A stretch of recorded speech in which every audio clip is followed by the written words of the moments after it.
Lezi indaba zehora lokuqala sigwethulela zona bukhoma komkhulu le-SABC e-Auckland Park eGoli imbukeli nazo inohlonze kusihlwa nje. Will the budget be delivered today? Yes, of course, yes. And the VAT? Konke sekumi ngomumo ngaphambi kokuthi ungqongqoshe wezemali u-Enoch Godongwana ethule isabelo mali esahlehliswa ngenyanga edlule.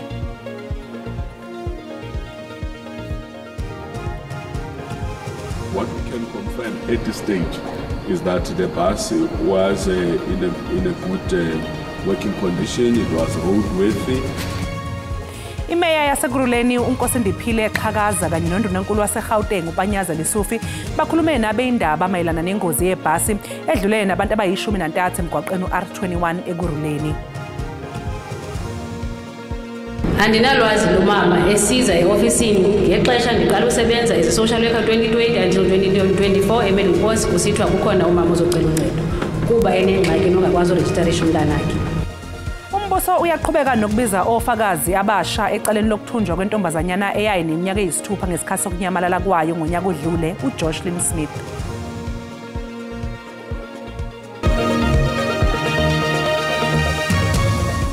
Mbukeli sikubingelele sikwamukele eindabeni zasemini enizethulelwa uNoxolo uMamtshali wakwamwali.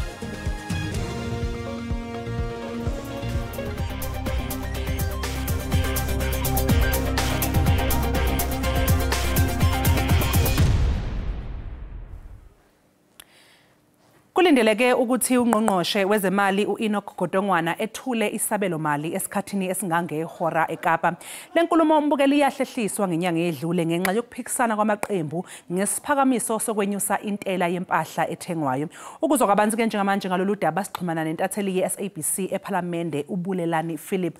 Bulelani asikwamukele eindabeni zasemini sizwile ukuthi izolo kusihlwa beyisaqhubeka ingxoxo phakathi kwamaqembu mayelana nesabelo mali. Sikubonileke nawe ke ukhuluma kanye naye ngqongqoshe ke engena ingabe yini esingayilindela nje enkulumweni kaGodongwana namhlanje? Manibulise kuwe Noxolo nakubabukeli ekhaya njengoba nithetha nawe sisuka apha ke kule ndawo yethutyana esingatha inhlanganiso zalapha eParliament apho ke umphathiswa wezimali uEnoch Godongwana aza kuyisa intetho yakhe yohlahlo lwabuwomali.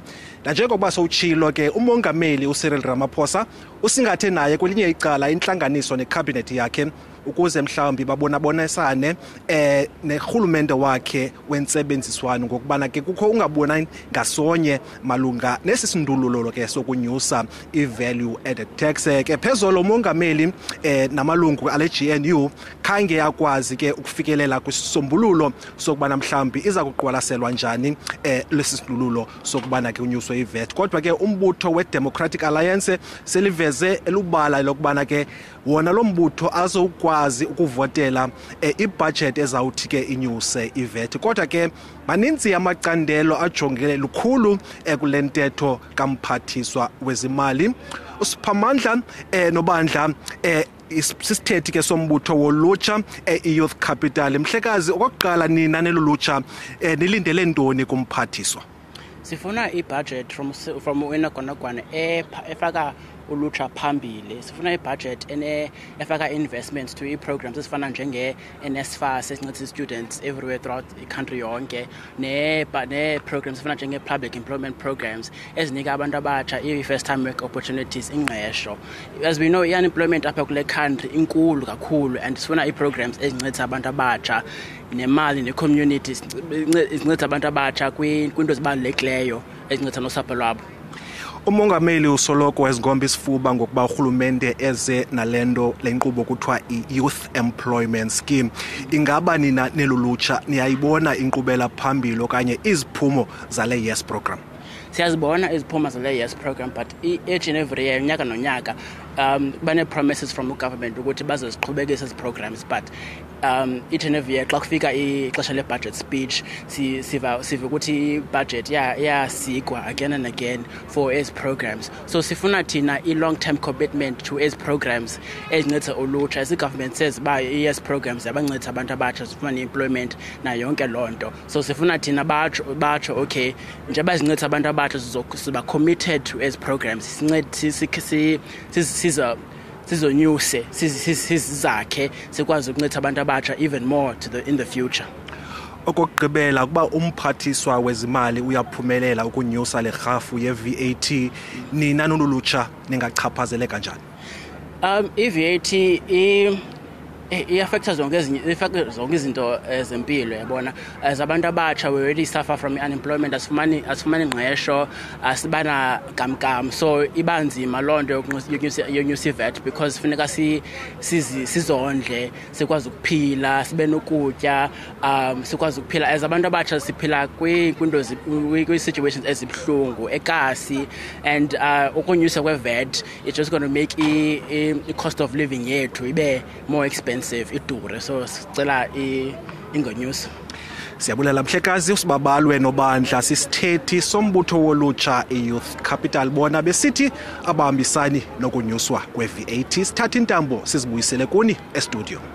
Sibonga kakhulu umbukeli lo bekuwubulelani Philippo besibikela elapha eKapa lapho kulindeleke khona ukuthi uNgqongqoshe uEnoch Godongwana athule khona inkulumo yesabelo mali.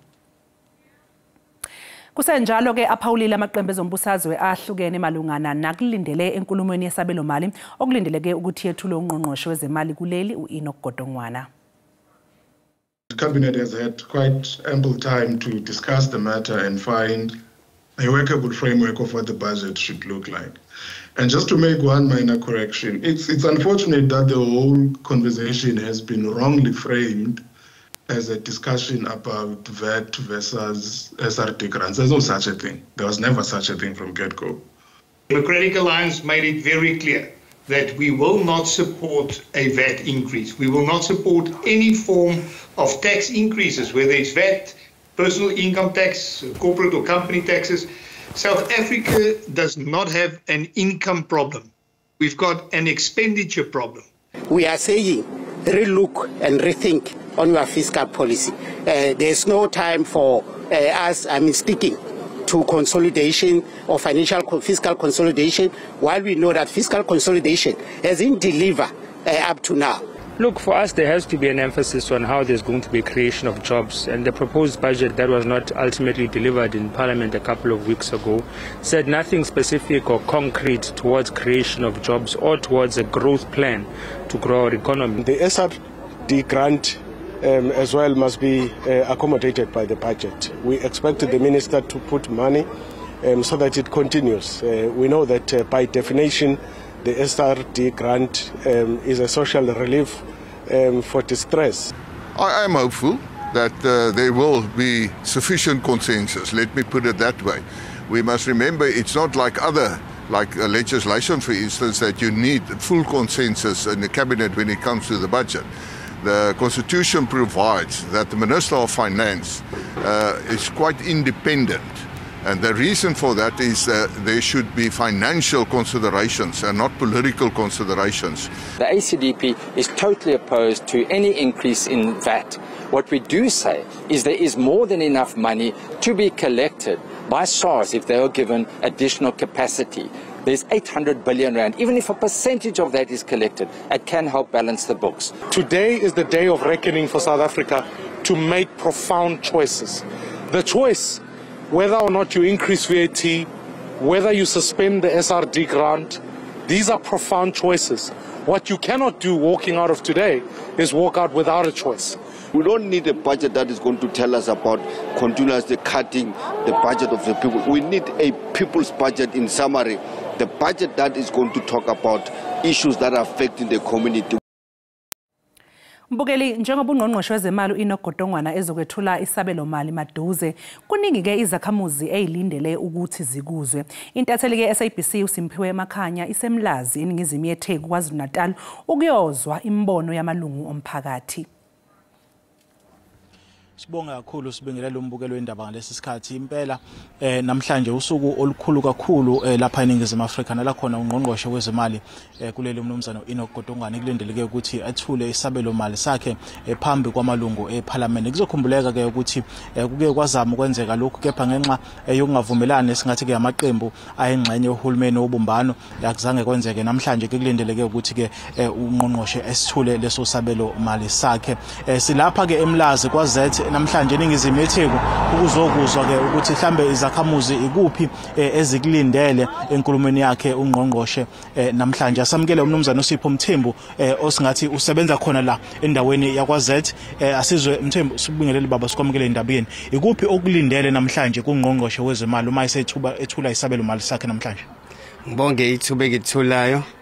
Engakufisa nje kungqongqoshe kwisabelo sezimali azosithula namhlanje. Ngiyacela ukuba angakhohlwa ukuba intsha ayibhekelele esikhwameni ngento amasenti ukuthi ikwazi ukuvula amabhizinisi ayixhase. Bese ukuthi ungqongqoshe kuyenzeka kungqongqoshe ayikhipha imali ayabe ngendlela ayaba ngayo.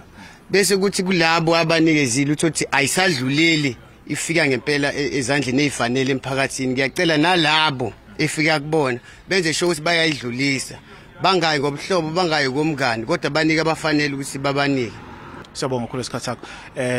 Isakhamuzi ke salapha eMlazi ke lesi sichaza ke kabanzi ngesikulindele enkulumweni yakhe ungqongqoshe wezemali omnumzane uEnoch Godongwana. Sibusele ke kodwa intambo kone egoli kuleli qopholo. Sibonge kuSimphiwe Makhanya mbukeli nezinye izakhamuzi nazo zibalule ezikulindele enkulumweni kaNgqongqoshe wezemali uEnoch Godongwana.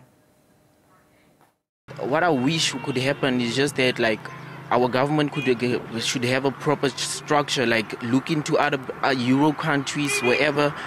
Let me not mention the richness we have as Africa already, but at least try to involve the situation, the structure of employment, especially. Let me say employment because I'm in the middle of nowhere. I just want to be employed. If we can talk about giving a lot of money to agricultural inputs, to those who are planting. And another thing, we'd be happy if there would be agricultural training centers for farmers need skills. You'd remember that there's a lot of employment in South Africa. So the women ask for feminist reparation. We ask for a wealth tax, that the minister must tax the rich and not from the poor, vulnerable farm workers, because they are the backbone of the society.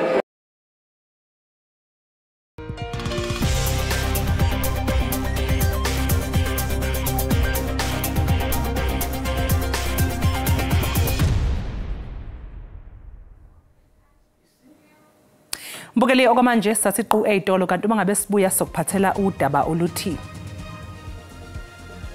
I'll be able to give a complete breakdown of what was done in which year and where we are right now. Ungqongqoshe wemfundo eyisisekelo uSive Gwagube uthi umnyango wakhe uyaqhubeka nohlelo lokuqeda izindlu zangasese zomgodi ezikoleni zakuleli.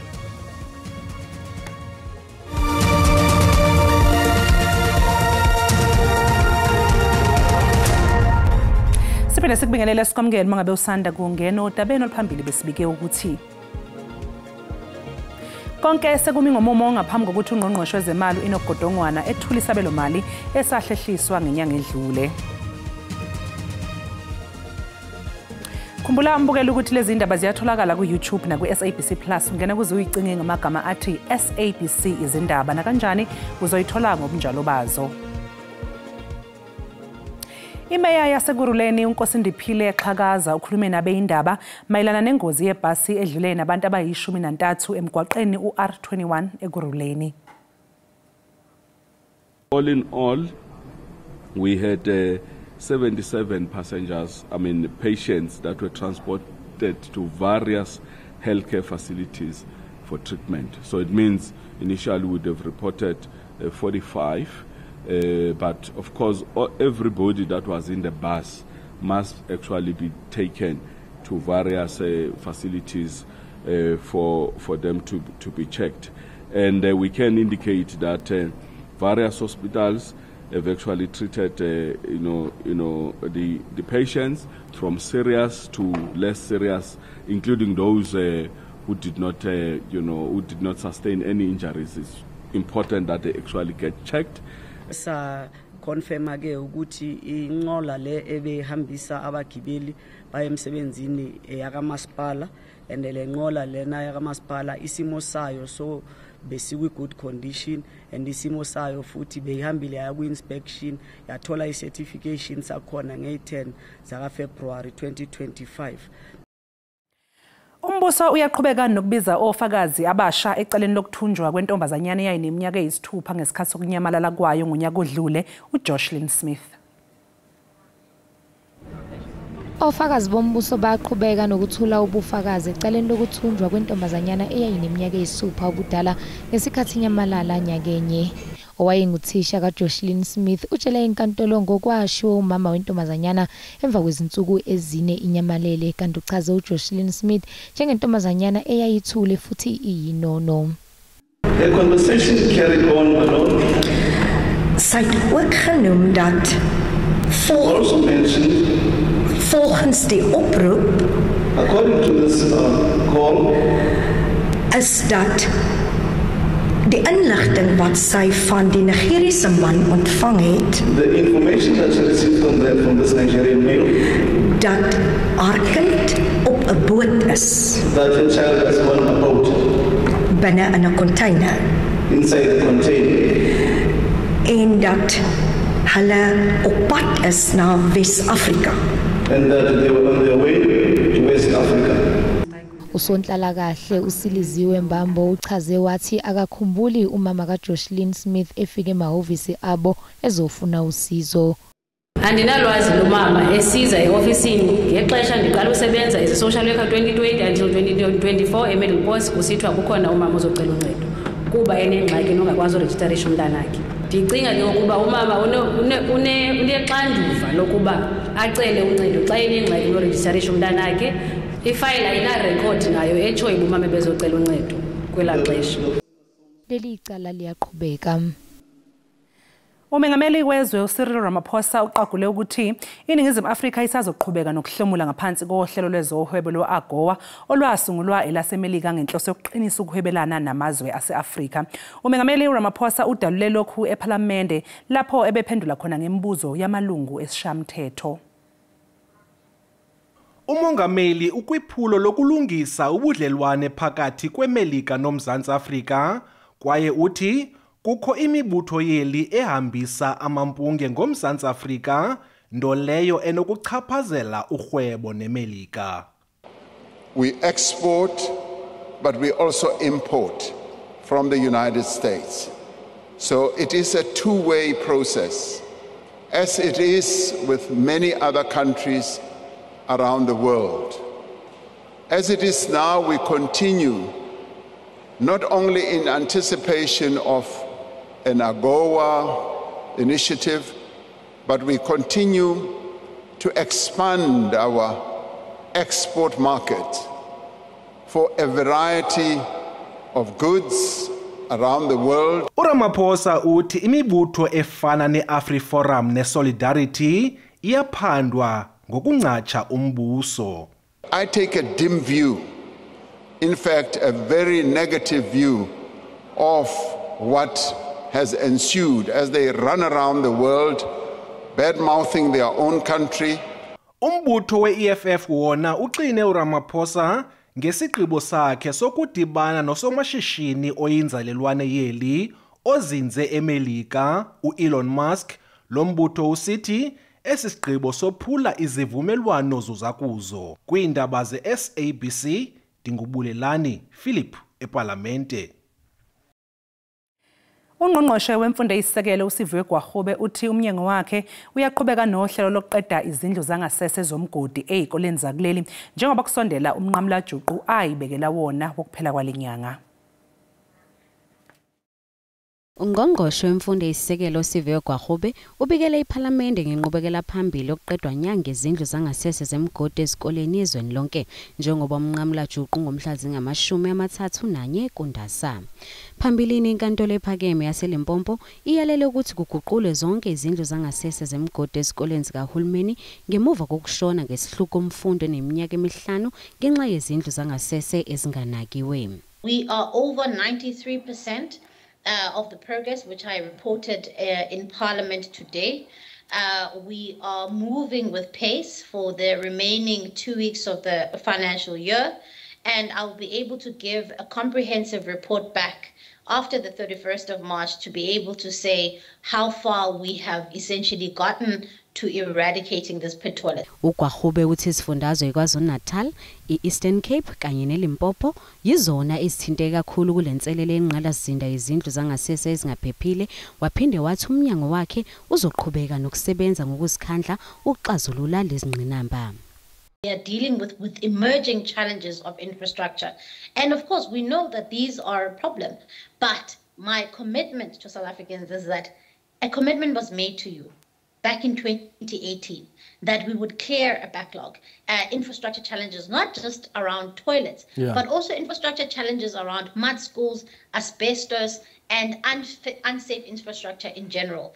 Uphinde wathi ngomhlalulunye kumbasa uzobe esechaza ngenqubekela phambili eseyenziwe aphinde abheke nezinselele ezivelayo zenqalasizinda okuhlanganisa ukuqedwa kwezikolo ezakhiwe ngodaka nezinophahla lwe-asbestos. Umhlahlo wesimo sezulu uzolandela nombukeli emva kwekhefu.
Mbukelizi yaguqa-ke indaba zehora lokuqala oza kwethu bayeza neindaba ngolimi lwesiNdebele magamanxa nje ihora lesihlanu bese siphinde sibonana-ke futhi mangabe-ke selibumbana ihora lesikhombisa kusihlwa ube nje nosuku oluhle usale kahle.